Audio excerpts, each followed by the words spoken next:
مطلب یہ ہے کہ پھر وہ ظہر بھی چھوڑتا ہے، عصر بھی چھوڑتا ہے، مغرب بھی چھوڑتا ہے، عشاء بھی چھوڑتا ہے، فجر بھی چھوڑتا ہے، پھر وہ نماز کو ترک کرتا چلا جاتا ہے، پانی کو بند نہیں کرتا، رزق کے دروازے بند نہیں کرتا، کچھ نہیں، وہ رزاق ہے، بلکہ وہ اپنے بندوں کی سجدوں کی توفیق چھین لیتا ہے، اپنی بارگاہ میں اس بندے کو جھکنے نہیں دیتا جس سے خدا ناراض رہتا ہے۔ اب توجہ کریں اپنے آپ پر کہ اللہ ہم سے ناراض ہے یا خوش ہے۔ اگر اللہ ہم سے راضی ہے تو ہماری پیشانیوں میں سجدوں کی طرف ضرور ہوگی، اگر اللہ ہم سے ناراض ہے تو ہم مسجد سے دور ہوں گے، عبادت سے دور، ریاضت سے دور۔ تو والدین وہ عظیم ہستیاں ہیں جن کے متعلق، ماں کے متعلق سے سرکار نے فرمایا الجنت تحت اقدام الامہات، یہ حدیث پاک ہے۔ سرکار ارشاد فرماتے ہیں جنت ماؤں کے قدموں کے نیچے ہے، جنت ماؤں کے قدموں کے نیچے ہے۔ اسی آیت کے تحت، ناظم صاحب توجہ چاہوں، اسی آیت کے تحت تفسیر روح البیان میں صاحب روح البیان لکھتے ہیں کہ ایک شیخ صاحب کے مرید نے خواب میں دیکھا، خواب میں یہ دیکھا کہ حضور ان کی داڑھی میں ہیرے جواہرات کو دیکھا، موتیوں کو دیکھا، اور ایسے ہیرے اور جواہر تھے کہ اس کی آنکھوں نے کبھی نہ دیکھا۔ بیدار ہوا، صبح اپنے شیخ صاحب کی بارگاہ میں آیا اور عرض گزار ہوا حضور رات میں نے یہ خواب دیکھا ہے۔ آپ نے فرمایا آپ کے شیخ صاحب نے کیا خواب دیکھا ہے؟ خواب یہ دیکھا ہے کہ میں نے آپ کی داڑھی میں ہیرے جواہر دیکھے ہیں۔ جب اتنا سنا تو آپ فرماتے ہیں تیرا خواب سچا ہے، تیرا خواب سچا ہے۔ کہ حضور سمجھ میں نہ آیا معاملہ کیا ہے، فلسفہ کیا ہے، بات کیا ہے؟ ان کے شیخ صاحب فرماتے ہیں بات یہ ہے کل میں نے اپنا سر اپنی ماں کے قدموں میں رکھا تھا، جو گویا کہ ماں کے قدموں میں نہیں بلکہ جنت کی دہلیز پر رکھا تھا۔ مصطفیٰ نے فرمایا اے جنت تحت اقدام الامہات، جنت ماں کے قدموں کے نیچے ہے، تو نے میری داڑھی میں جو جواہر دیکھے ہیں وہ جنت کے موتی تھے۔ میں کوئی قصہ بیان نہیں کر رہا ہوں، تفسیر روح البیان کی یہ آیت کے تحت جو صاحب روح البیان نے لکھا ہے اس کو بیان کر رہا ہوں۔ آپ نے فرمایا کل میں نے اپنی داڑھی کو، اپنی سر کو اپنی ماں کے قدموں میں رکھا تھا، جو تو نے خواب دیکھا ہے میری داڑھی میں تو تو نے موتی دیکھے ہیں وہ جنت کے تھے، جنت کے موتی تھے۔ فخر کریں وہ لوگ اپنے آپ پر جو اپنے ماں باپ کی عزت کرتے ہیں، اپنے ماں باپ کی عظمت کو جانتے اور پہچانتے ہیں، اپنے ماں باپ کی خدمت کرتے ہیں۔ یاد رکھو اپنے ماں باپ کی عزت کر لو، اپنے ماں باپ کی خدمت کر لو، اللہ تعالیٰ تم سے راضی ہو جائے گا، اللہ تم سے راضی ہو جائے گا۔ ایک صحابی رسول ہیں، سرکار کی بارگاہ میں حاضر ہوئے، توجہ کریں اس طرف، انشاءاللہ ایمان تازہ ہو جائے گا۔ سرکار کے صحابی عرض کرتے ہیں یا رسول اللہ میرے حسن سلوک کا سب سے زیادہ کون مستحق ہے؟ سرکار ارشاد فرماتے ہیں تیری ماں۔ پھر عرض کرتے ہیں یا رسول اللہ میرے حسن سلوک کا کون زیادہ مستحق ہے؟ سرکار پھر فرماتے ہیں تیری ماں۔ پھر عرض کرتے ہیں یا رسول اللہ میرے حسن سلوک کا کون زیادہ مستحق ہے؟ سرکار پھر فرماتے ہیں تیری ماں۔ پھر عرض کرتے ہیں یا رسول اللہ میرے حسن سلوک کا کون زیادہ مستحق ہے؟ سرکار فرماتے ہیں ثم ابو کا، پھر تیرا باپ، پھر تیرا باپ تیرے حسن سلوک کا زیادہ مستحق ہے۔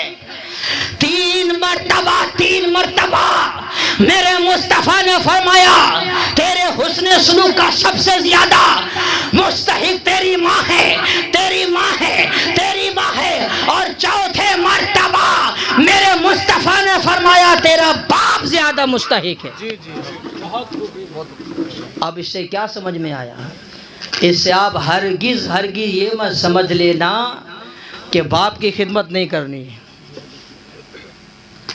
یہ سرکار نے 3 مرتبہ لگاتار اپنے صحابی سے کیوں فرمایا کہ تیرے حسن سلوک کا سب سے زیادہ مستحق اگر کوئی ہے تو وہ تیری ماں؟ اس کو سنیں۔ 3 کام وہ کام ہیں جن کو ماں انجام دیتی ہے، جس میں باپ بالکل شریک نہیں۔ وہ کون سے 3 کام ہیں جس میں باپ بالکل شریک نہیں؟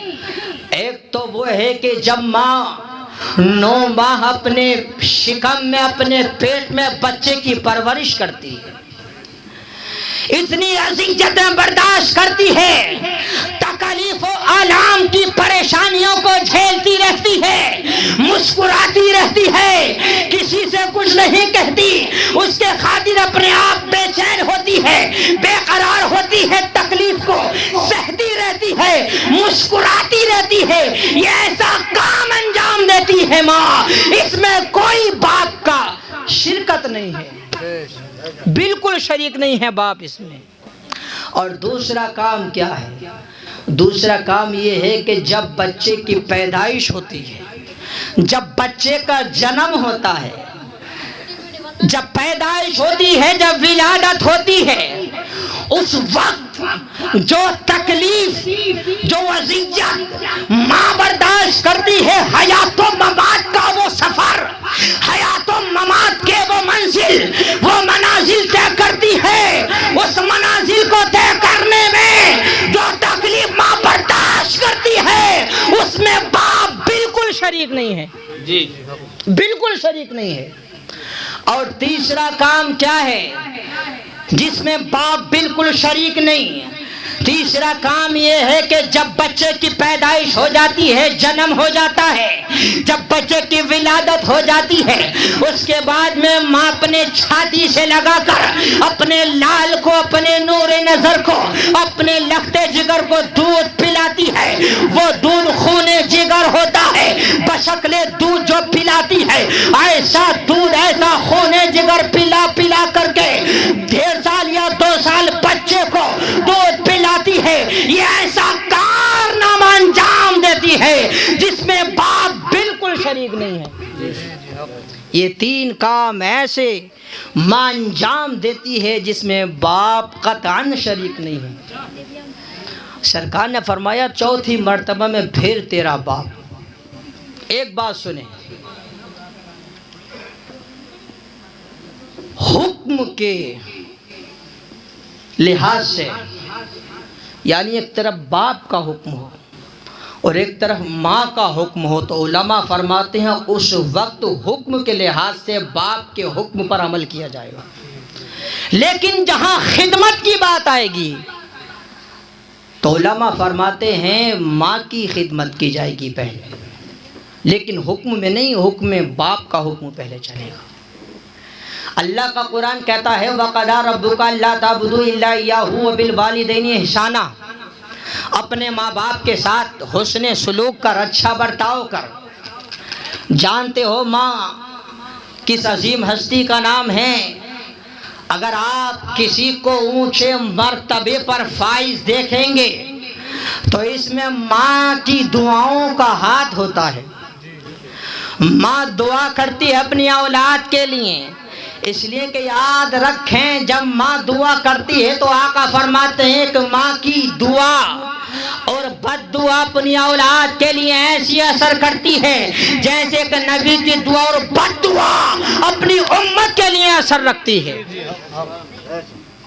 اگر یہ دعا کر دیں تو بیڑا پار ہو جائے جی، اگر یہ بد دعا کر دیں تو بیڑا غرق ہو جائے.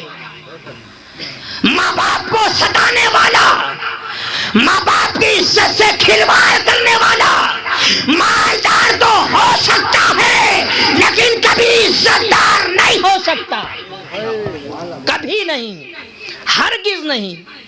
یہ تو ہو نہیں سکتا جو ماں باپ کو ستائے وہ عزت دار ہو جائے، یہ نہیں ہو سکتا. مالدار ہو جائے تو یہ کوئی بات نہیں، اس لیے کہ دنیا میں رہ کر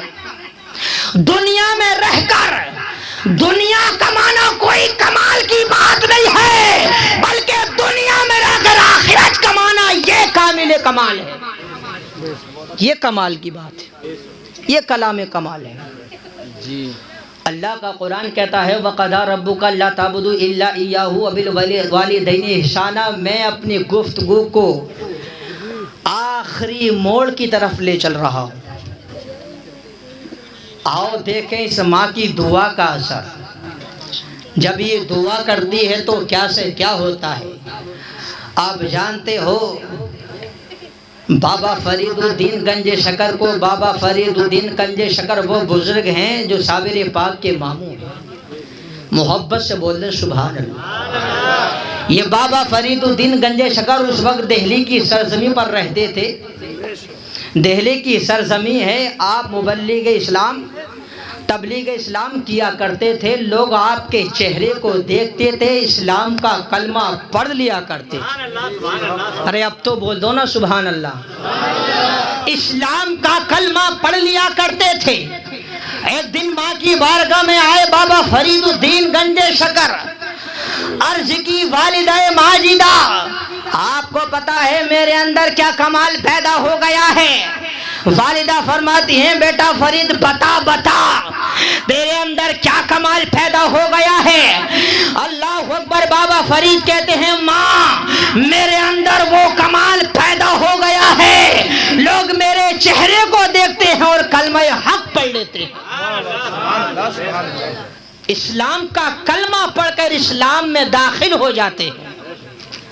بابا فرید کی والدہ ماجدہ نے فرمایا بیٹا فرید اس میں کوئی تمہارا کمال نہیں، کوئی کمال نہیں.